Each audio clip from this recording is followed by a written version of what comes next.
Vou levantar algumas questões com base naquilo que o Gonçalo nos apresentou, que foi uma intervenção extremamente rica. Não falo isso para todo mundo e não é formal. Não é? É uma intervenção muito rica, de fato, e as coisas que a gente pode dizer hoje, eu vou ter talvez 10, 12 minutos para falar, não fará justiça aos pontos que ele levantou. E ele levantou muitos pontos que não são para a gente propriamente discuti-los em si, não é? Mas para a gente refletir a partir deles, em uma série de coisas extremamente importantes.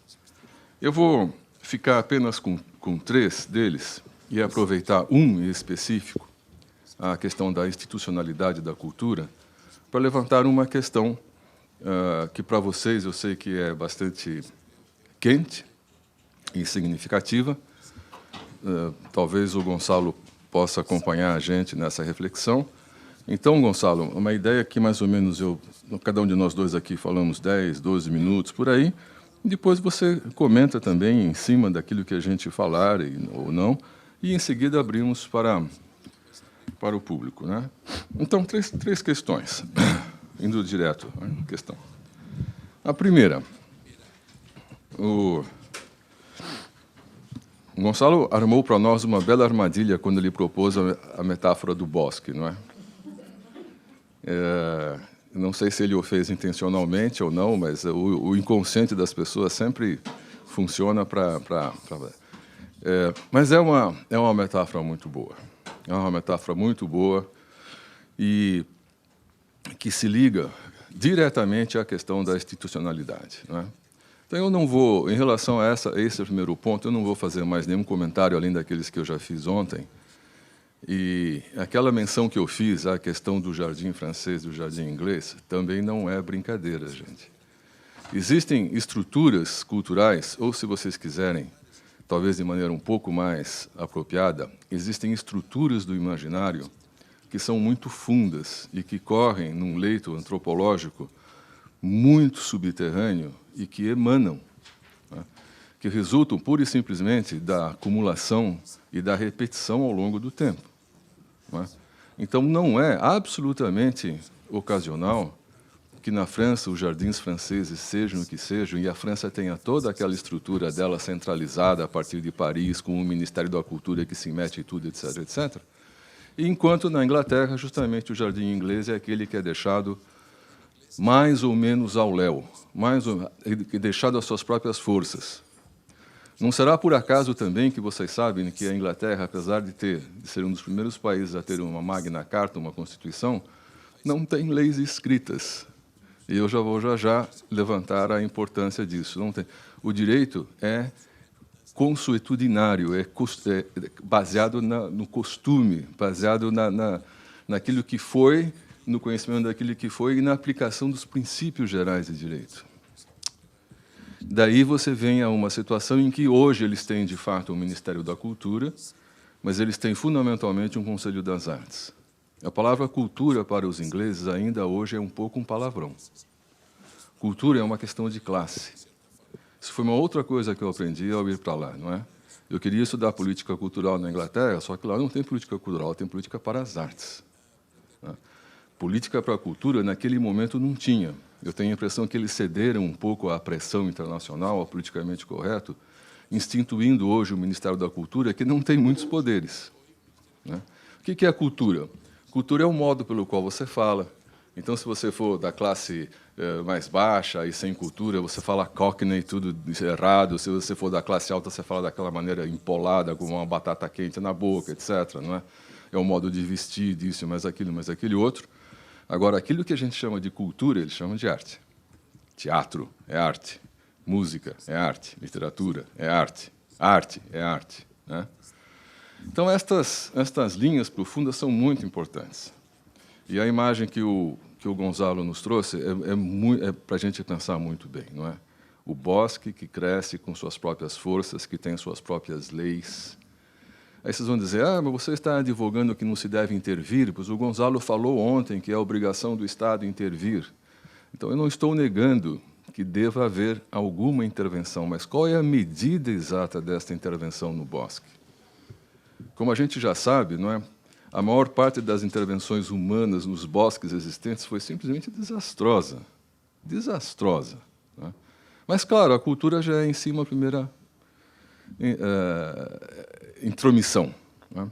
Mas, enfim, pensem na metáfora do bosque, que é particularmente instigante. Esse é o primeiro ponto. Um segundo ponto que eu também vou levantar, sem me aprofundar muito, é uma questão que Gonçalo levantou ontem e que ele insistiu 2 vezes, pelo menos, né, na oposição entre indicadores e intuição. Eu acho que ele usou a palavra indicadores e instinto. Ele se referiu várias vezes à questão da leveza insuportável, eu não me lembro se foi insuportável, mas acho que foi a leveza insuportável, insustentável dos indicadores, né, contra a intuição. O que significa isso? Significa que a gente deveria fazer o que a gente faz em cultura porque a gente sabe, por instinto, por intuição e, obviamente, por conhecimento, que é a coisa certa a fazer. Se você não sabe que isto é a coisa certa a fazer, não há nada que eu possa fazer para te convencer. Eu vivi 30 e tantos anos na universidade, por isso eu sei que da discussão não sai a luz e que a discussão é inútil. A argumentação é inútil. Se você não sabe por que nós estamos fazendo cultura, não há nenhum argumento que eu possa trazer para convencer você a fazer isso. Então, por que existem os indicadores? Existem os indicadores por aqueles motivos que o Saron nos apresentou na intervenção dele na quinta-feira. Porque um banco, ou seja lá quem for, é um banco, é um governo, é uma empresa, etc. e tal, que não tem sensibilidade para as questões intuitivas ou do instinto e que, portanto, precisa ser convencido por alguns fatores que, na verdade, não têm nada ou têm muito pouco a ver com a cultura. Falemos as coisas claramente. Indicadores são argumentos estratégicos que nós utilizamos para convencer aqueles que não estão convencidos. Mas isso não quer dizer que nós temos que acreditar neles. Eu já comentei com vocês uma vez, pelo menos, né? Nós temos que ser cínicos em relação a isto. Eu uso um discurso, mas eu sei muito bem quais são os limites do meu discurso. E eu não me deixo enganar por ele. Por que eu estou dizendo isso? Isso aqui é uma questão que está ligada à ideologia. O que é a ideologia? A ideologia é um instrumento que eu uso para dominar os outros, ou é um instrumento que, enquanto eu domino os outros, domina a mim mesmo. O que significa que tem o ideólogo que está convencido por aquilo que ele diz e o ideólogo que usa os argumentos para manipular os outros. Qual dos dois é o pior? Difícil dizer. Agora, o que eu sei é que eu tenho de saber quais são os limites, a força, a extensão dos meus argumentos. E, no caso de política cultural, gente, uma das grandes tragédias de hoje é que a maior parte dos agentes culturais e dos gestores culturais está acreditando naquilo que está dizendo aos outros. Então, a observação que o Gonçalo fez a respeito do conflito entre indicadores e instinto ou intuição é muito séria também. Né? É muito séria. O que eu estou querendo dizer com isso? Que não há nenhuma necessidade, a essa altura do campeonato, século XXI, de a gente convencer, seja lá quem for, a respeito da justeza e da justiça que é em promover a cultura. Não há, não há. Se há necessidade disso, é porque alguma coisa está errada. E muito errada. Então, a gente vai usar indicadores? Vai, não é? Ah, aparecemos tantas vezes no noticiário, então significa que a nossa política é boa. Ah, tá bom, vou dizer isso. Eu preciso usar isso? Vou dizer. Agora, eu faço política cultural para aparecer no centímetro do jornal? De jeito nenhum. Não é? É uma questão que eu acho que era importante levantar. E a terceira, para não me demorar muito, é a questão da institucionalidade da cultura. Bom, eu comentei com vocês que ela é uma questão relacionada com o bosque. Não é? O bosque não é institucionalizado, não é? Ele é instituinte. Há um jogo de palavras aqui que a gente deveria ter muito claramente colocado. Existe o instituído e o instituinte. A cultura é instituinte, quer dizer, ela lança as bases. O que nós estamos fazendo hoje, muito frequentemente, é transformando a cultura num instituído. o que significa burocracia, controle, pântano legislativo, furor legislativo e seja lá uma série de coisas que aconteçam, né? Em outras palavras, qual é a conveniência da institucionalidade? Quais são os limites da institucionalidade? Por que nós estamos recorrendo à institucionalidade da cultura? O que nós ganhamos com isto? O que nós ganhamos com isto? Um assunto é extremamente complexo, não dá para a gente abordar aqui, mas, mesmo assim, eu gostaria de trazer alguns exemplos para vocês de como nós estamos num pântano da institucionalização da cultura, porque nos faltam argumentos centrais para defender a ação da cultura. E também porque há pessoas que querem manipular a cultura, que entendem que é função delas, enquanto ocupando este ou aquele cargo, controlar, manipular, orientar a cultura. E ontem já tivemos aqui umas intervenções a respeito dos limites, das possibilidades do planejamento da cultura, da planificação da cultura, das conveniências, do interesse e da justeza de se planejar a cultura. Então, um exemplo que eu quero dar, claro que eu gostaria de discutir isso aqui com você durante 2 horas, mas o exemplo que eu quero dar diz respeito à lei de incentivo fiscal no Brasil, que está passando por uma reforma que não acaba. Já são 8 anos de uma discussão inútil, inteiramente instrumentalizada sobre isto. 8 anos. Então, 8 anos. Né? E que agora está numa fase de encaminhamento ao Congresso de um projeto de lei que supostamente deveria ter sido discutido com a sociedade brasileira. Não foi. Não foi. A sociedade brasileira apresentou, através de vários mecanismos, uma série de sugestões, não foram ouvidas. Essa é uma outra questão. E está agora no Congresso um projeto de lei. Esse projeto de lei que está lá agora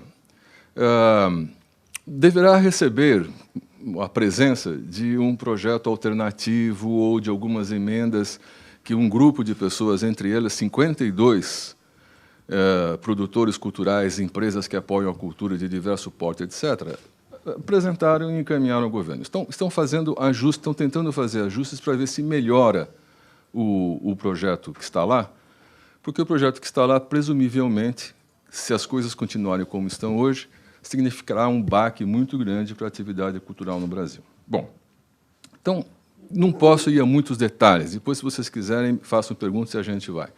O novo projeto estabelece acaba, basicamente, com o incentivo de 100% e estabelece 3 cotas, João me ajuda, 40%, 60% e 80%. Para tentar recolocar o 100% com maior presença dentro da lei, o próprio lado que está sentindo a força da lei e que está se opondo ao projeto do Ministério da Cultura está tentando encontrar elementos jurídicos que abram possibilidades para o 100% voltar. Deixa eu lembrar para vocês primeiro uma coisa do direito que o Gonçalo acho que vai reconhecer quando eu falar, não é? Que é um dos princípios básicos que a gente aprende em direito. Summum ius summa iniuria. Quer dizer, direito máximo, máxima injustiça. O que quer dizer direito máximo? Quanto mais detalhista, quanto mais específica, quanto mais minuciosa for a lei, na tentativa de delimitar todo o terreno, de prever todas as possibilidades, maior a injustiça que se fará. Qual que é a boa lei? É aquela que é rápida, curta, objetiva, direta. Matar alguém, pena, tantos anos. Não é matar alguém, mas... Claro que depois vai ter interpretação, é assim, é assado, mas a lei tem que ser clara. Uma lei não pode ter 350 artigos, uma Constituição não pode ter 400 artigos. Summum ius summa iniuria. Direito máximo, máxima injustiça. Bom, um exemplo só de institucionalidade. Eu vou ler para vocês as condições que o lado de cá, não é o lado de lá, que o lado de cá está tentando apresentar como elementos de conformação do incentivo fiscal. E por que eu vou dizer isso? Porque chega um momento em que as cartas ficam tão embaralhadas que você tentando se opor a alguma coisa que está do lado de lá, você está, na verdade, apenas reforçando o lado de lá. Reforçando o lado de lá. Por quê? Porque você não tem claro estas questões de intencionalidade da cultura, dos limites, da planificação, etc. e tal. Então, vejam quais são os critérios para que um projeto tenha 100% de incentivo fiscal. 1. Projetos que tenham atuação em municípios com IDH de até 0,799. Vocês ouviram o que eu falei? Para que um projeto tenha 100%, ele deverá ter atuação em municípios com índice de desenvolvimento humano de até 0,799. Vocês querem que eu levante para falar? 0,799. Segundo, projetos que em municípios com até 100 mil habitantes. Até 100 mil habitantes. Acima de 100.001, outra coisa. Terceiro, projetos que garantam a circulação, fruição no âmbito regional em parceria com órgãos públicos e entidades locais. Vão ouvindo. Quarto, que promovam relações de trabalho formais e amparadas na legislação pertinente. Vocês estão ouvindo, não é? Quinto, que apoiem as diferentes iniciativas que fomentem a transversalidade da cultura em áreas como educação, meio ambiente, saúde, promoção da cidadania e dos direitos humanos, ciência, economia solidária e outras dimensões da sociedade. Projetos que apoiem as atividades culturais que busquem erradicar todas as formas de discriminação e preconceito. Entre parênteses, vocês acabam com 95% da cultura relevante do mundo, porque a cultura relevante do mundo não está nem aí para preconceito e discriminação. Joga com o preconceito e com a discriminação. Leiam a Divina Comédia. Tem discriminação e preconceito saindo pela orelha. Outro, que promovam o intercâmbio e a troca de experiência entre produtores, artistas e público e de regiões distintas da sede do projeto. Outro, realização de pesquisa e difusão de conteúdo artístico e cultural. Se um projeto de cultura tiver 4 ou mais destas condições, ele poderá ser enquadrado no 100%. Se qualquer projeto tiver 4 ou mais destas condições, ele será um monstrengo. Ele será um monstrengo jurídico, cultural, social, político e o raio que nos parta. Nisso nós estamos. Nisso nós estamos. Eu não vou nem ler para vocês as sugestões que estão sendo feitas pelo lado de cá, não é o lado de lá. O lado de lá já apresentou coisa semelhante. O lado de cá, achando que está fazendo alguma oposição, está assumindo a carapuça da institucionalidade da cultura e estabelecendo aquilo que em ciência a gente chama de dosimetria, que é totalmente irrelevante e nociva no campo da cultura. O que é dosimetria? Você estabelecer limites milimétricos para as coisas. Município pequeno é aquele até 100 mil habitantes. Se tiver 100.001, é município médio. IDH de até 0,799 é uma coisa. 0,8. Gente, isto é de um ridículo monumental. E ninguém percebe. Eu não vou ler para vocês as outras condições que levam um projeto a chegar onde ele está. Por exemplo, eleição dos representantes na Comissão Nacional, que carimbas, né?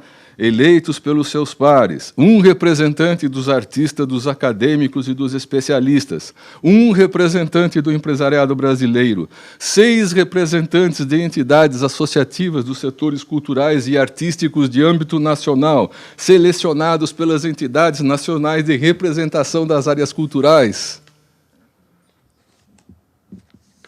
Dá? Vocês estão seguindo, não dá? E tem mais. Isso, eu trouxe só 3 páginas. Eu tinha 15. Me digam vocês o que é possível sair daqui. E depois, eu já estou esgotando meu tempo, me digam como é que nós devemos gestionar a cultura. Depois vocês me digam se um Ministério da Cultura precisa existir ou não. Eu não posso continuar. Ontem eu falei para vocês que cultura não é serviço público. Estão tratando a cultura como se ela fosse serviço público. Eu ouço frequentemente falar que para a cultura é necessário ter um SUS. O que é SUS? Sistema Unificado de Saúde. É um sistema nacional que está... Saúde é uma coisa, cultura é outra. Agricultura é uma coisa, cultura é outra. Eu estou com dor de cabeça, eu preciso fazer uma operação de apêndice, eu tenho um médico que vai me falar, o seu apêndice é aqui, é 5 centímetros, é aqui, não é 6, nem 12, nem 1, é 5. Cultura não é assim. Então, vocês precisam pensar quais são os limites, quais são as conveniências da institucionalidade da cultura. Isto aqui não é, do ponto de vista legal, jurídico, chama-se furor legislativo. Se alguém quiser... Bom, você tem muita mulher aqui, não vou falar essa piada, tudo bem. Furor legislativo. Chama-se. Isto se chama, em cultura, e eu espero que vocês leiam isso depois num livro do Maffesoli, que foi entregue para vocês outra, se chama histeria. Nós estamos num processo de histerização da cultura. A Copa do Mundo é claríssimo um processo de histerização da cultura. Eu passei uns textos para você, não é? A virada cultural é um exemplo de histerização da cultura. É um exemplo de espectadorismo, que é uma das formas de histerização da cultura. Isto daqui é outra forma de histerização da cultura com a aparência legal. E não só com a aparência legal, como com a aparência do politicamente correto. Quem é que pode ser contra o fato de que as pessoas que vão decidir sobre a cultura sejam eleitas pelos seus pares? Quem vai ser contra isto? Quem é que pode ser contra o fato de que a cultura tem que ser transversal? Então, um projeto tem de atuar em áreas como educação, meio ambiente, saúde, promoção da cidadania e dos direitos humanos. O Dante estava se lixando. Saúde, educação. Estou fazendo poesia. Eu estou fazendo uma carga cerrada contra os meus concidadãos, contra as autoridades de Florença, contra todo mundo. Eu não vou levar em conta a saúde, a economia solidária, os direitos humanos, a cidadania. Me nefrego para os direitos humanos e pela cidadania. Só para encerrar, claro que aqui nós temos um conflito entre cultura e arte. A cultura, eu já falei para vocês, ela é conservadora, a função dela é ser conservadora, tem uma função social para ela ser conservadora, ela é fundamentalmente conservadora, e a expressão cultura revolucionária é uma contradição nos termos. Ao lado da cultura tem a arte, cuja função é ser quebradora, rompedora, corrosiva. Então, depois vocês vão me explicar como é que vocês fazem política cultural para as artes e como é possível fazer política cultural para as artes com estes documentos que andam pelo país. Vai lá. Bueno, es difícil, después de esta entrada, voy a intentar, voy a explicar una historia, para relajar un poco el ambiente. Yo me fui con un grupo de alumnos de gestión cultural, hicimos un viaje a Londres y a sus alrededores y fuimos a visitar un centro cultural. Y cuando nos explicaban todo el centro cultural, empezamos a ver cosas raras. Empezamos a ver, pues, uno dije, oye, ¿ves que la mayoría de gente que trabaja de aquí son de diferentes procedencias, de diferentes países, inmigrantes de la India, de Pakistán, había mucho? Sí, es verdad, ¿no? Y entonces fuimos viendo, la programación tenía un aire así como buscando mucho integrar algún contenido social. La cuestión es que estuvimos la visita y al final, cuando nos sentamos con el director y empezamos a hablar, le preguntamos cómo es esto, ¿no? Que tenía una gran conciencia social, porque tenía 2 personas con silla de ruedas, incapacitadas, trabajando en las oficinas, y dice, tenemos mucho corazón nosotros por los problemas sociales. Dice, pero el Art Council, que es sociedad civil, a mí no me da dinero si no cumplo una serie de condiciones. Si tengo más mujeres que hombres trabajando, tengo un punto. Si tengo minusválidos, personas minusválidas, gano un punto. Si en mi programación toco temas sociales, gano un punto. Si tengo gente procedente de más de 3 culturas, gano un punto. Y yo, como gestor, tengo que intentar tener los puntos para que me den el dinero para funcionar. Esto del modelo inglés, ¿eh? El modelo inglés, que es inverso, ¿no? No es el Estado, ¿eh? Y entonces, hasta dijo, una parte de la programación yo la hago con esos criterios. Es decir, el Art Council no es Estado en el sentido estricto, yo creo que es Estado, pero es de Estado de otra forma. Y dijo esto y ahora me hacía pensar un poco que cómo puede condicionar, hasta puede condicionar la programación de un centro cultural muy interesante y que jugaba con unos condicionantes que le obligaban. Entonces yo le pregunté, pero así esta acción de unir lo social con lo cultural es más una exigencia para conseguir la financiación, ¿no? Como si tenías un tanto por ciento de desempleados, etcétera, etcétera, etcétera. Esto acostumbra a pasar cuando se llega a un detalle que quiere buscar una cosa que se habló ayer aquí poco, quiere buscar la objetividad en lo que no es objetivo. No es objetivo. La gestión de la cultura, yo creo que la primera semana lo dije, es la gestión de lo opinable. Y no hay objetividad. La otra cosa es que uno busque objetividad en lo que está haciendo.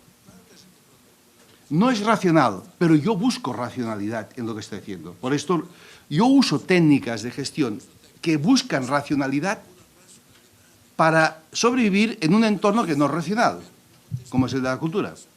Porque yo, ¿qué sé lo que es? ¿Cómo selecciono una programación? A partir de la subjetividad.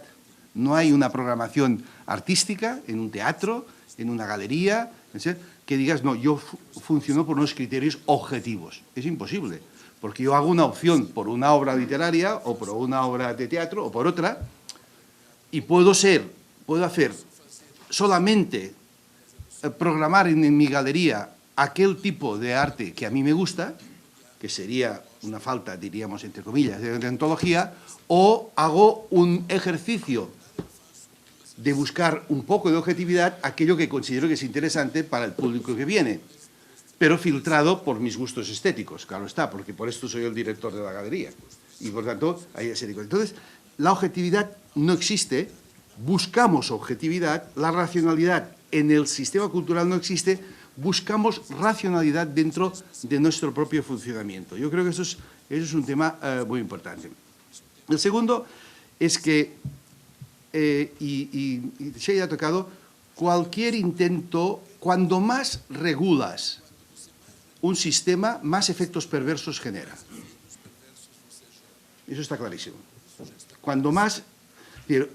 sabemos muy claro, el sistema educativo, que quiere garantizar el principio de la educación para todos y todos, el exceso de regulación que ha sufrido en los estados modernos ha demostrado que este exceso de regulación ha generado muchos efectos perversos. Por lo tanto, hoy sabemos que dónde medir la regulación para que existan menos efectos perversos, como el efecto perverso de este programador que no sabe si está integrando en su equipo gente procedente de diferentes culturas por opción personal, como proyecto político, o por cumplir un requisito de una subvención. Poner esta contradicción moral a alguien es muy duro, ¿eh? Programar para cumplir, ¿eh? Es decir, condicionarte a esto es un tema bastante... Hay el efecto perverso. Yo ayer, hablando con ¿cómo se llama? Le decía otro principio, el principio en cultura del 15%, yo decía. Yo te explicaba ayer mi principio. El principio del 15% es que un gestor cultural, cuando actúa en el sector cultural, tiene que aguantar una carga de un 85% casi, de toda una serie de cosas que no le interesan nada y que no tienen ningún interés cultural para hacer algo interesante cultural de un 15%. Y entonces yo siempre les digo a la gente que trabaja conmigo, ¿qué miras? ¿El 85 o el 15? Tú tienes que escoger, qué miras, ¿no? Porque tienes que aguantar todo un aparato, toda una serie de cosas. Una serie de cosas que digo la palabra aguantar, no sé si en portugués, aguantar quiere decir que tú sufres de alguna manera, que es la cuota que pagas por tener unos espacios, entre comillas, de más libertad, de más creatividad, de más incidencia. A mí este principio siempre me ha servido mucho, porque yo nunca me enfado por el 85%. Yo es como una penalidad que tengo una cuota que tengo que pagar. Yo intento mirar el 15%. Yo creo que eso es muy importante. Y si llegamos a lo que planteó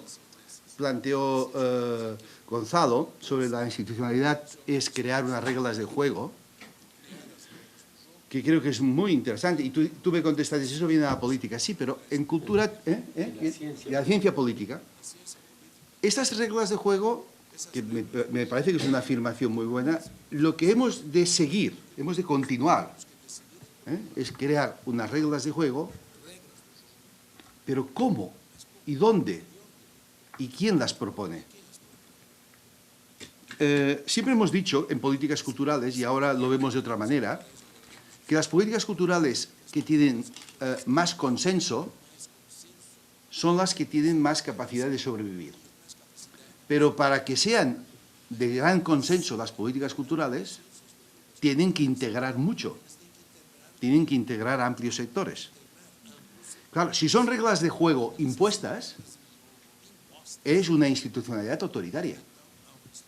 Es decir, los fascismos utilizaron la política cultural, lo dije la primera semana, como esta, y hacían política cultural, clarísimo, marcaran, esto es lo que estéticamente es correcto, esto es bueno, entonces hay cantidad de libros, y la palabra política cultural nace de un concepto autoritario. Luego lo intentamos democratizar cuando decimos que políticas culturales en plural. Y estas reglas de juego, ¿en qué grado son integradoras? Son consensuadas, son negociadas, son pactadas. Y esto es importante. Si un país tiene una regla de juego en cultura impuesta, no tiene impacto ni supervivencia. Una ley, la mejor ley del mundo de museos de un país. O sea, esto se observa en muchos países, hay muchos ejemplos. Una ley que no ha sido negociada, queda allí, y muchas de estas leyes en cultura queden totalmente inejecutables, que no se pueden llevar a la práctica. Ha quedado allí, ya. Pero en el quedarse allí ha hecho daño. Hay daño colateral, como dicen en las guerras, ¿no? Hay colateral. Porque claro, al colocar aquí un peso pesado, que es una ley, alteras el ecosistema. Porque los otros, si antes actuaban con más libertad, ahora vienen coaccionados por una ley que tampoco resuelve sus problemas. Y esto es un tema que se tiene en cuenta. En cultura, las leyes tienen que nacer de un amplio consenso o de una amplia integración de las partes. Por esto, cada vez somos más conscientes de que la sociedad no se cambia por decreto.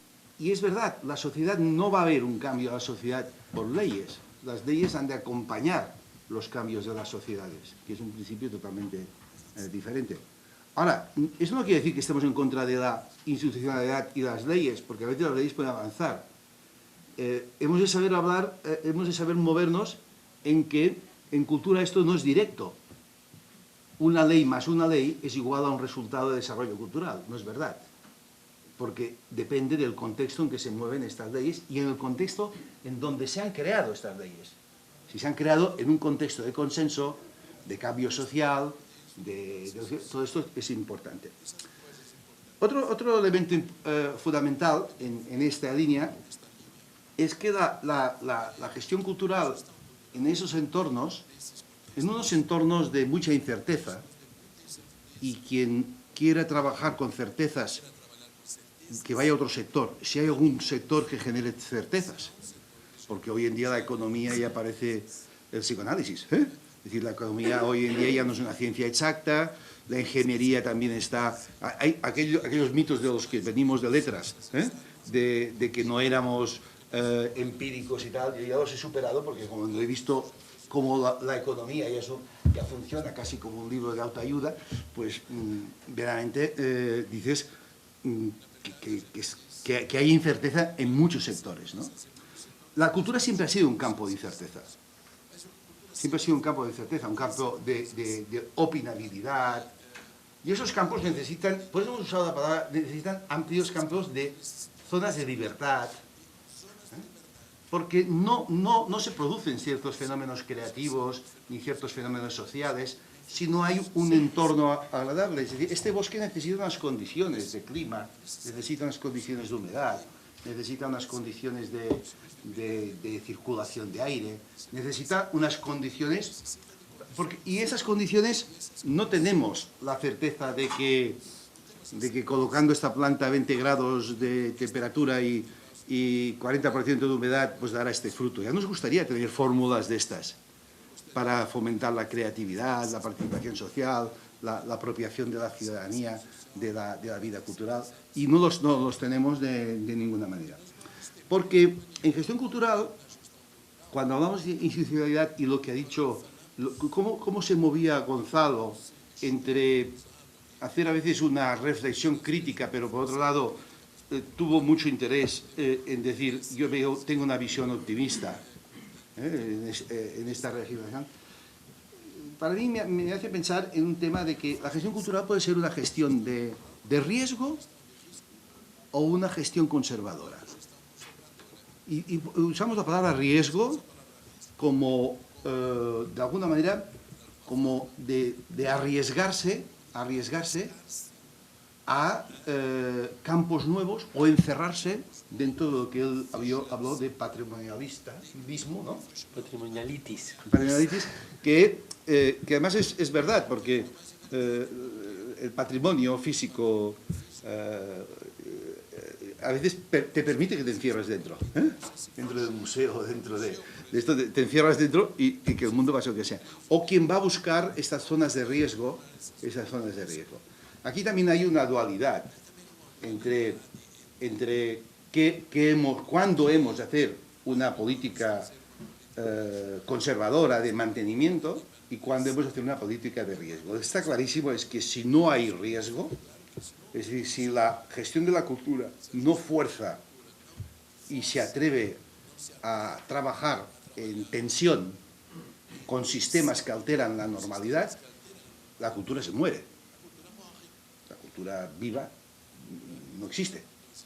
Por lo tanto, y luego también es verdad que en algún momento, pues hay momentos de un cierto mantenimiento de lo que tenemos o la consolidación de lo que hemos conseguido. Y yo creo que en momentos como los que estamos viviendo, el equilibrio en la gestión cultural entre estos principios que he dicho yo, ¿no? El principio de qué es interesante y qué no es, no confundirlo. Claro, es que a veces hay gestores culturales que creen que su trabajo es hacer burocracia.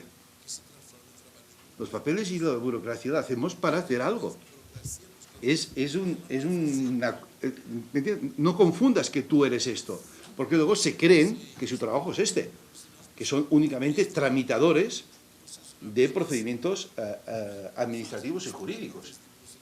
O su función es conseguir unos objetivos, intentar forzar la realidad de su entorno si tiene esta función.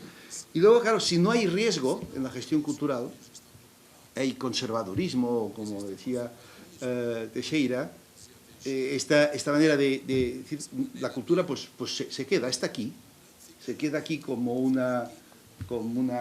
tenemos en nuestras sociedades, instituciones culturales que están aquí, que no son significativas, que no cierran, que sobreviven casi en una zona casi medio dormida, medio anestesiadas, ¿no? Que están unas instituciones que ni sobresalen ni hacen, pero siguen respirando, siguen respirando y están allí en unas cápsulas de ellas, y dices, ¿cuántas hay que no están diciendo nada, no están emitiendo nada interesante durante años, no han hecho ni un paso de cambiar nada, y mientras intentan no crear conflicto, Pero el sistema le sigue alimentando, le sigue dando, diríamos, oxígeno, le sigue dando capacidad para sobrevivir, ¿no? Eso es un tema interesante, pero no juegan nada, están ahí respirando y a veces respiran muy poco para que no se los oiga. Y no se los oiga porque cuando menos se los oiga, más van a sobrevivir, van a pasar y van a estar aquí. Yo me imagino una película de ciencia ficción, que no me acuerdo el nombre, que ponían a personas en unas cápsulas, ¿no? Y que eran para el futuro, ¿no? Que se mantenían allí vivas, pues un poco esta idea. Entonces, esta idea de gestión del riesgo, de la institucionalidad del riesgo y de que la institucionalidad no va en contra de que se corra riesgo, esto es importantísimo, porque si no, estamos entrando en blanco-negro en un sistema muy legal o no legal, un sistema muy simple, donde la cultura no puede florecer ni puede funcionar. Y esto hemos de aceptar que la cultura no funciona por lógicas preestablecidas. Ayer hablaba de la planificación estratégica, que es un ejemplo, ¿no? Entonces, a veces hay lógicas que las hacemos servir para buscar y reafirmar nuestras identidades profesionales. Hay lógicas que lo hacemos es para justificarnos nosotros mismos por lo que estamos cobrando. Pero no podemos olvidar que este razonamiento que está bien, pero esto no es el núcleo de nuestra función. Nuestra función no es, ¿sabes? El núcleo es que la cultura funcione y que funcione en un ámbito de libertad, que no sabemos a dónde va, que vamos a provocar, que vamos a abrir puertas, que vamos a buscar cuantas más personas entren en estos circuitos, que vamos a crear más tensiones entre personas pues, que forzarán a procesos de influencia en la sociedad, pues muy minoritarios, pero también muy vanguardistas, y una serie de cosas que son los que ocurren en el tema de la cultura. Pero claro, no fue. Entonces, puede haber esta crisis de planificación, y creo que a veces hay fenómenos culturales que no se pueden prever. Hay un director de un museo de la ciencia de Barcelona, Jorge Wagensberg, que en un libro de hace muchos años aplicaba las teorías de la termodinámica, es un físico, a la creación cultural, ¿no? Y decía que aparece un creador significativo en una comunidad igual que aparecen algunos fenómenos que utilizan la termodinámica, ¿no? Es decir, que no hay manera de planificar. Entonces él relativizaba y decía, nosotros no podemos estudiar toda la naturaleza, no sé qué, escogemos una parte y está. Es decir, que hoy en día hemos de aceptar que no se puede planificar una dimensión de la cultura. Hay otra que sí que se puede planificar. Se pueden planificar niveles, diríamos, de base, lo que sean los niveles de política que crean condiciones para que los ciudadanos ejerzan sus derechos culturales. Ahora estaríamos en este estado facilitador, que yo también dije. Y termino. El problema no es si Estado-nación sí o Estado-nación no. Yo creo que aún no estamos en condición de decir esto. Es verdad que el Estado-nación está en crisis, pero bueno, mientras no tengamos un sustituto, pues.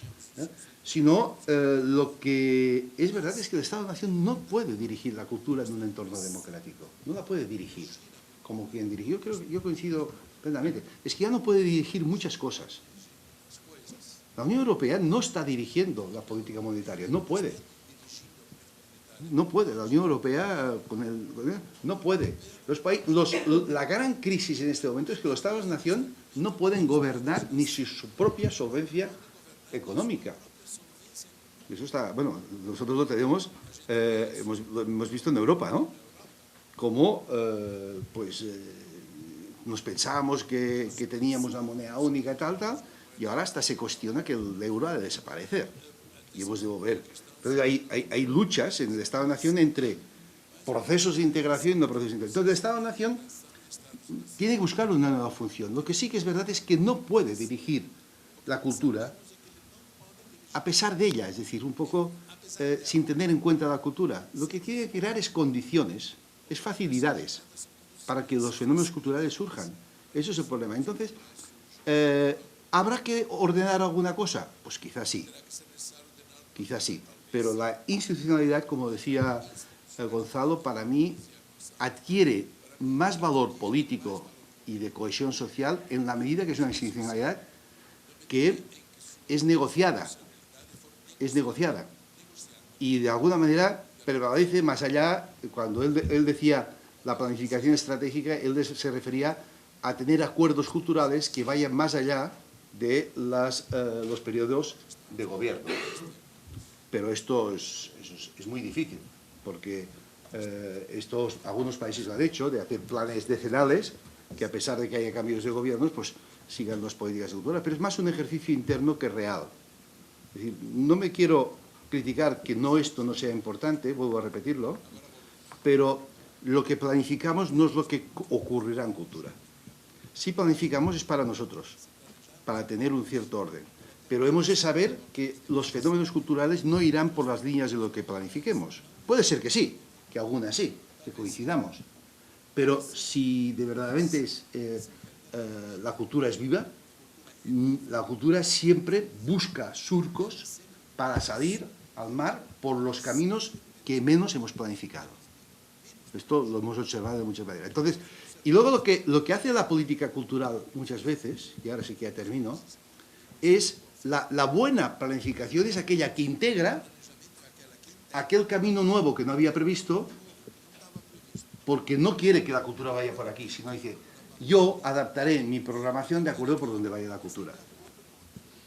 Son los que son capaces de integrar, por ejemplo, de integrar nuevas tendencias, formas diferentes, caminos diferentes, modelos de gestión diferentes, los van integrando porque ven que son eficaces. Un poco, esto va en la línea de alguna, cuando se utiliza bien la metodología de observar buenas prácticas y cambiar tu forma de trabajar de acuerdo con las enseñanzas de buenas prácticas. Y eso también se ha hecho en política. Oye, en tal sitio esto ha funcionado, voy a probarlo si aquí quizá lo tenga planificado o no. Pero por esto son decisiones más rápidas que van en esta fase. Es decir, para terminar, yo a la institucionalidad cultural le diría crear reglas de juego, pero sobre todo la institucionalidad más adaptable, más flexible, más integradora. Una institucionalidad, para poner adjetivos, que sea blanda, que se adapte, que se adapte a la realidad del cuerpo de la cultura. Es decir, queremos una institucionalidad que dé apoyo, pero que también deje transpirar. Que deje transpirar y, sobre todo, que dé salidas a los sectores culturales que resisten menos la institucionalidad. Porque hay sectores culturales que son alérgicos a la institucionalidad. Pero esos sectores culturales son enormemente importantes para el ecosistema cultural. Yo creo que esta palabra nos puede permitir reflexionar muchas cosas. Muy bien. No sé por dónde empezar. Voy a empezar por el final. Es una manera de empezar. Porque ayer quedó sobrevolando lo de la planificación estratégica en la versión de Alfons y me gustaría hacer una precisión sobre este punto.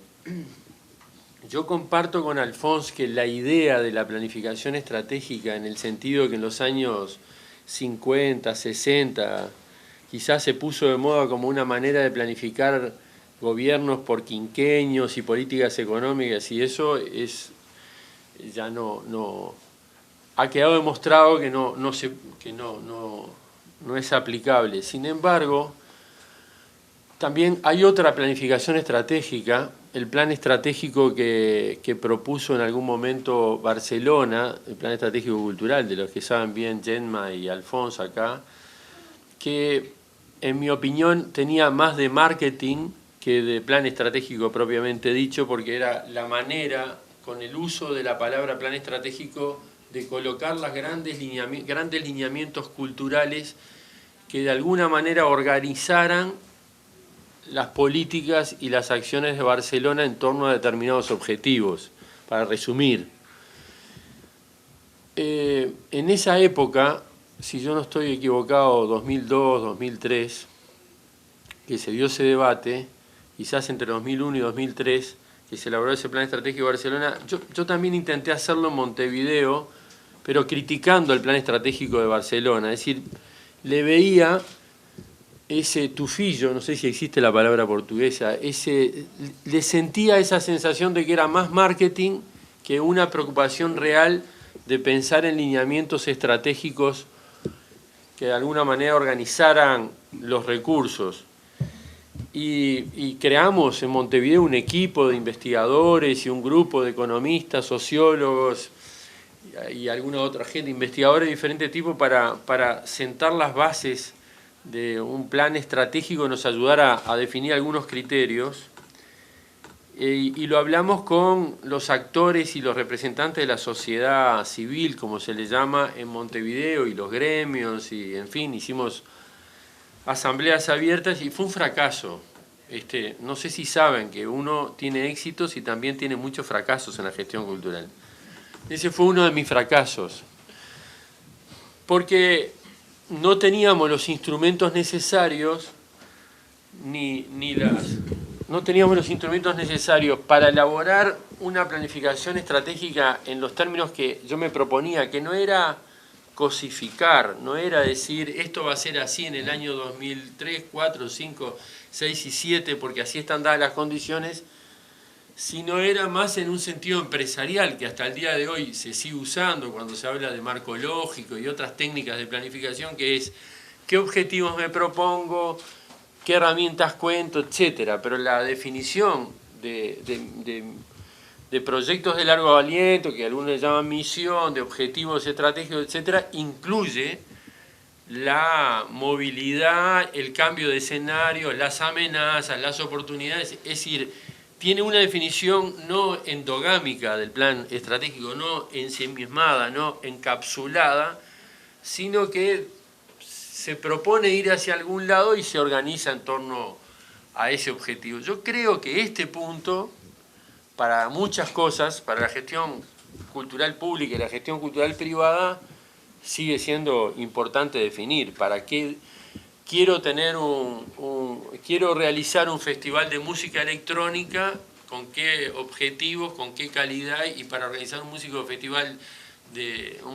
festival de música electrónica, ¿qué artistas tengo que tener? ¿Con qué capacidad? Esa estructura básica. Ayer cuando planteaba los compromisos que asumen los gobiernos y los estados, después quiero hacer una referencia sobre eso, si asumen ese compromiso, como el que nosotros podemos hacer cuando organizamos un festival de música electrónica o una exposición de fotografías, debe incluir éticamente, ya no políticamente, éticamente, la pregunta de si estoy en condiciones de asumir ese compromiso. Es en ese sentido que planteaba el tema de cómo preguntarse la planificación. Yo no puedo ser un gestor cultural tan irresponsable, venir acá y decir, amigos brasileños, vamos a hacer mañana una exposición fotográfica sobre el intercambio, las migraciones uruguayo-brasileñas en los siglos 50-80, y no tengo nada, no tengo acervo, no tengo conocimiento, no tengo información, no tengo nada. Ese es un gran acto de irresponsabilidad. Y lo que yo planteaba con fuerza ayer es que cuando se asume el compromiso de garantizar la diversidad de expresiones culturales, de generar las condiciones del derecho a la cultura, de asumir el compromiso de que la gente acceda a la vida cultural, si no se piensa de esta manera, que lo estoy planteando, que es mucho, quizás más concreta y menos en el sentido de la planificación estratégica en los términos que se aplicaban en los años 60, es una gran irresponsabilidad. Es el punto que plantea. Y una institucionalidad pública que no registre estos compromisos asumidos en la sociedad, etcétera, no está a la altura de sus responsabilidades. Y no está a la altura de sus responsabilidades el gobernante o la persona, gestor público, gestor privado, que dice, sí, he pensado en esto, tal cosa y tal otra, pero no te doy presupuesto, no tengo formación, no tengo capacitación técnica, los recursos humanos están mal organizados, o en todo caso apenas lo inauguro, abro las puertas y luego lo dejo colgado, lo dejo como un equipamiento más que existe en una ciudad X sin la debida, sin, como planteaba en la primera sesión de estos encuentros, sin un proyecto de sostenibilidad cultural, sin un proyecto, sin una visión de desarrollo sostenible cultural. Y el desarrollo sostenible o el desarrollo sustentable, toda esa discusión, incluye la imagen del bosque, que sí, efectivamente, Teixeira, fui bastante, no es la primera vez que uso esa imagen, la he puesto en otros lados, porque yo creo que tenemos que saber que las cosas nacen, viven y mueren, y muchas veces no queremos aceptar que las cosas mueren, y que las cosas tienen diferentes desarrollos y que las cosas pierden vigencia, y algunas hay que sacarlas. Y una intervención cuidadosa en el bosque, para garantizar el bosque, implica incluso sacar, implica intervenir cuidadosamente, labrar en el sentido del arado cuidadosamente para salvar el bosque, si es lo que. Pero eso también es un consenso. La idea de la existencia de la biodiversidad y el bosque es un consenso social, es una construcción social. Por eso ayer planteaba, cuando ustedes empezaron a comentar lo del bosque y la lámina del arado, etcétera, yo decía, bueno, pero este bosque que presenté en la fotografía fue antropizado con un concepto y una construcción científica validada, porque yo creo que también lo científico, esto es un comentario sobre los 5 centímetros para acá, 5 centímetros para allá, si hay algo que en este siglo XXI tenemos claro es que la famosa conocimiento científico no está validado per se y que es también una construcción humana y es una manera de ver las cosas. Bueno, pero cerrando, digo, ese bosque que presentaba fue, en algún momento alguien justificó que se tenía que plantar determinados árboles, los cipreses calvos en una laguna, y ahora todos pensamos que hay que sacarlos de allí o que en todo caso habría que recomponer ese sistema. Yo lo veo así de vital, así de vital.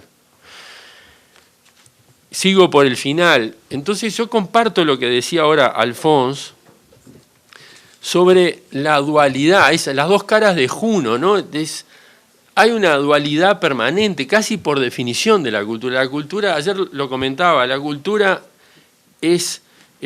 atesora tradiciones y a su vez renueva y provoca. En este sentido, la cultura, incluso el tema de los tiempos, por momentos es una fracción de segundo y por momentos es una acumulación milenaria.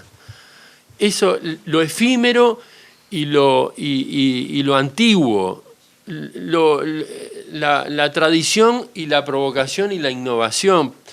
A mí eso es lo maravilloso de este escenario en el que estamos y a mí permanentemente me obliga a pensarlo desde ese ángulo. Cuando Teixeira habla de cultura y arte, ahora ya no sigo el orden y ya no voy desde el final para el principio, como estarán viendo. A mí me resulta muy interesante el planteo que hace Teixeira de cultura y arte. No, que también lo hace de alguna manera en el libro La cultura y su contrario, ¿no? Pero capaz que no me doy cuenta del todo, pero yo creo que arte sin cultura, para decirlo de una manera, no hay. Cultura sin arte puede haber. Y el arte y la cultura, ambos, me parece, y a lo largo de la historia lo han demostrado, uno y otro, o uno como parte del otro, han demostrado que son conservadores o transformadores.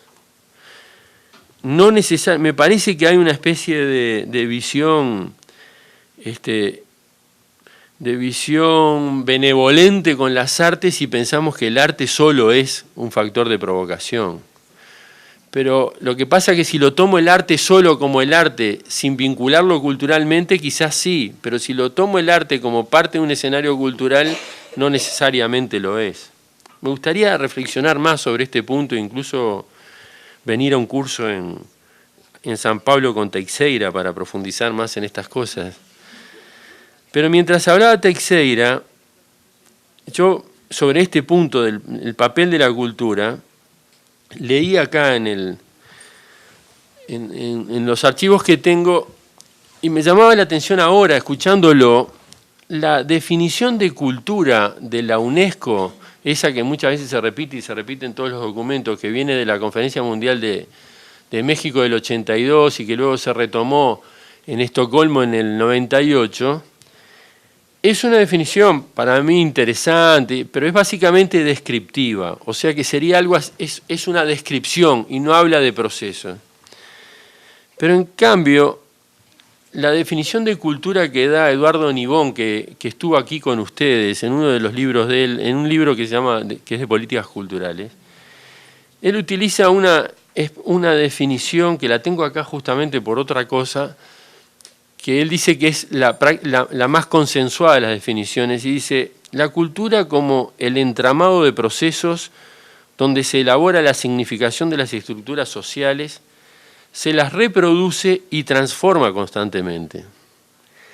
Entonces, también está esa visión de qué estamos entendiendo por cultura. Si la idea de reproducción y transformación constante es una idea incluyente en todo caso del cambio. Y después, como también lo tenía acá, también me llamó la atención, si uno mira la definición de políticas y medidas culturales que está en la Convención de la UNESCO sobre la diversidad cultural, también allí va a ver que la definición, no se las voy a leer, las tienen ustedes, las han estudiado seguramente, es una definición también descriptiva, ¿no? de la que está allí. Las políticas y medidas culturales se refieren a las políticas y medidas relativas a la cultura, sean estas locales, nacionales, regionales o internacionales, que están centradas en la cultura como tal, etcétera, etcétera.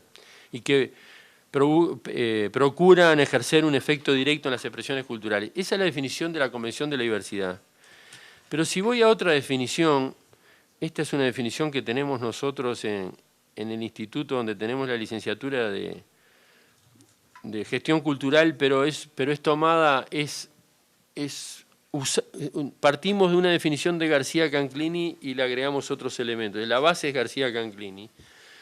Y allí la definición de políticas culturales es conjunto de planes, programas y acciones promovidas por los grupos comunitarios, organizaciones sociales, instituciones civiles y o el Estado, parte de procesos simbólicos y materiales de carácter transnacional, ese entre paréntesis, de carácter transnacional, y eso alude a la interrelación de las naciones que no está en la definición de García Canclini. Dice, con el objetivo de incidir en la producción de sentidos, satisfacer necesidades culturales u obtener consenso para un tipo de orden, esto es textual de García Canclini, u obtener consenso para un tipo de orden o para una transformación social. Nosotros ahí le agregamos una frase que es: la visión trasciende a los sectores habitualmente considerados de la cultura y es más que la suma de ellos, que esa es una frase moriniana de Edgar Morin, por ese asunto del ecosistema cultural. Yo digo que uno podría tomar entonces la cultura también como el ámbito de la transformación, y en todo caso esa dualidad de la que hablaba Alfons, esa simultaneidad de dos caras en permanente juego, me parece que forma parte de una definición que uno podría tomar de cultura. Después, sobre el tema de lo objetivo y lo subjetivo que planteó Alfons, vuelvo a la última parte y quiero contarles algo después sobre lo de Teixeira y los incentivos fiscales, una experiencia personal. Yo creo que la definición, que la institucionalidad son las reglas de juego y son consensuables, que mi aclaración que venía de la ciencia política es para que no se pensara que era un invento mío, sino simplemente que era tomado de... es una búsqueda de esa objetividad imposible, y la búsqueda es a partir de la convención, de lo consensuado, que es un problema que tenemos, pero es que vivimos en sociedad. Cuando estaban hablando sobre estas dificultades de la regulación y cuando el extremo de la regulación termina en una injusticia perversa, que decían mis compañeros de mesa, yo me acordaba de un amigo, un anarco uruguayo, musicólogo, uno de los mejores musicólogos, el mejor musicólogo, el más respetado musicólogo contemporáneo, que en cada ocasión que tiene se queja que pasan por encima del apartamento donde él vive pasa hay un camino de la aviación, una vía aérea, y que no puede estar trabajando como musicólogo con los aviones pasándole por arriba del cielo de él. A mí siempre me hizo gracia esto, él quisiera regular el pasaje de los aviones por el cielo para poder desarrollar su musicología. Pero digo esto para quitarle el tono espurio de la regulación que por momentos tuvo acá.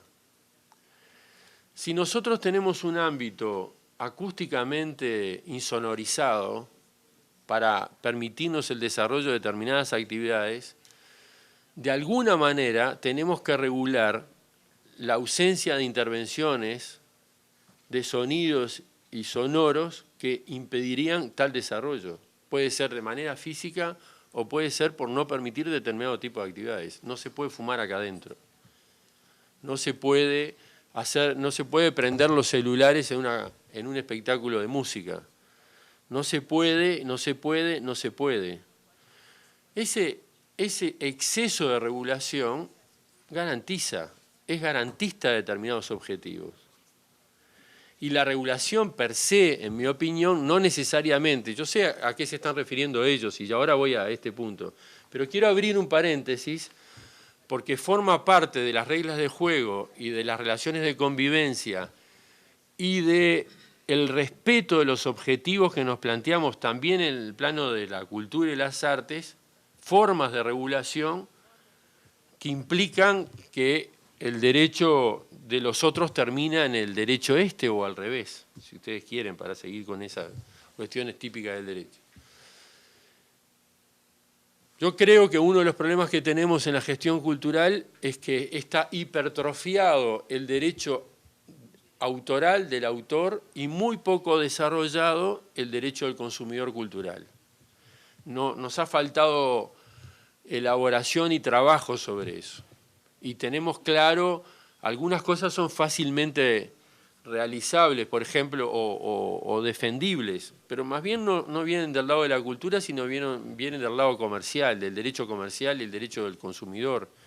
Si vamos a comprar un libro y le faltan 2 o 3 páginas, tenemos derecho a reclamar. Pero si vamos a ver una película cuya presentación y su afiche y la indicación de su ficha técnica es claramente mentirosa o desvirtuada, nosotros no hemos desarrollado un derecho del consumidor cultural para permitirnos ese tipo de engaños. Y durante mucho tiempo, por lo menos en Uruguay, en aquello de que la función debe continuar, la gente entraba fuera de horario, etcétera, etcétera, a la sala de espectáculos, o los espectáculos empezaban media hora después o 45 minutos después, etcétera, sin ninguna consideración de los usuarios, de los consumidores. Y ahí hay regulación, ahí hay un punto de regulación. Y yo creo que en ese sentido, a mayor nivel de profesionalidad, de cuidados, puede haber instancias donde tengamos que definir reglas de juego que por momentos pueden parecer una regulación molesta, pero que terminan garantizando el acuerdo, el consenso alcanzado para determinados objetivos en el marco de esas reglas de juego. Entonces, en ese sentido, creo que tendríamos que contribuir, creo que muchas veces una relación más más liviana de la profesionalidad de la cultura, por el contrario, muchas veces ha generado este irrespeto o al derecho del creador o al derecho del público, no, el derecho del creador no en el sentido de derecho de autor, sino el derecho del creador que estando en un espectáculo, en una música, hay ruidos molestos, hay intervenciones, etcétera, el derecho del creador al que no se le proveyó de las condiciones materiales necesarias para que pudiera desplegar su trabajo plenamente, en ese tipo de cosas. Y yo creo que a mayor nivel de profesionalidad que vayamos desarrollando en este ámbito de la gestión cultural, probablemente tengamos que ir afinando los criterios de la regulación. Me consta que cuando hablaban de la regulación, Alfonsi y Teixeira estaban hablando en otro sentido, pero quería abrir esta otra ventana porque me parece que que eso nos permite profundizar y precisar mejor los temas. Con respecto a las leyes de incentivos, que es otra manera de regular, que por ahí vino la principal acusación a la regulación que decía Teixeira. Déjenme, ayer en algún momento, no, antes de ayer, en la primera sesión yo dije que había sido autor de una ley, que como legislador había redactado una ley de incentivos fiscales en el año 93. Esa ley era una ley dentro de una rendición de cuentas, me da mucho trabajo explicarlo, pero de hecho era una ley de 2 artículos en una ley presupuestal. O sea que cumpliría esa ley todas las condiciones que pide Teixeira. 2 artículos donde se establecía incentivos fiscales para la producción y creación de bienes artísticos, deduciendo de un impuesto, el impuesto a la renta de industria y comercio, que era el IRIC, el impuesto a la industria y comercio, y otro artículo donde se deducían, se hacían incentivos fiscales, se deducía impuestos del impuesto al patrimonio, que el impuesto al patrimonio es un impuesto que, según tengo entendido, me enteré hace poco, solo existe en Uruguay, en Francia y hasta hace muy poco tiempo en España, no queda más en ningún lado. Bueno, una deducción al impuesto al patrimonio para todos aquellos titulares de ese impuesto que favorecieran a la producción cultural con bienes inmuebles, ¿no? Una estancia para hacer una Woodstock, un campo para hacer un Woodstock uruguayo, tenía derecho a incentivos fiscales. Esa ley, que yo mismo la redacté con un contador y con un equipo técnico y con otros. Yo era diputado por un partido político, el de izquierda, el Frente Amplio, y lo acordamos con los otros 3 partidos políticos que había en ese momento. Hicimos varias leyes, los 4 diputados de diferentes partidos políticos.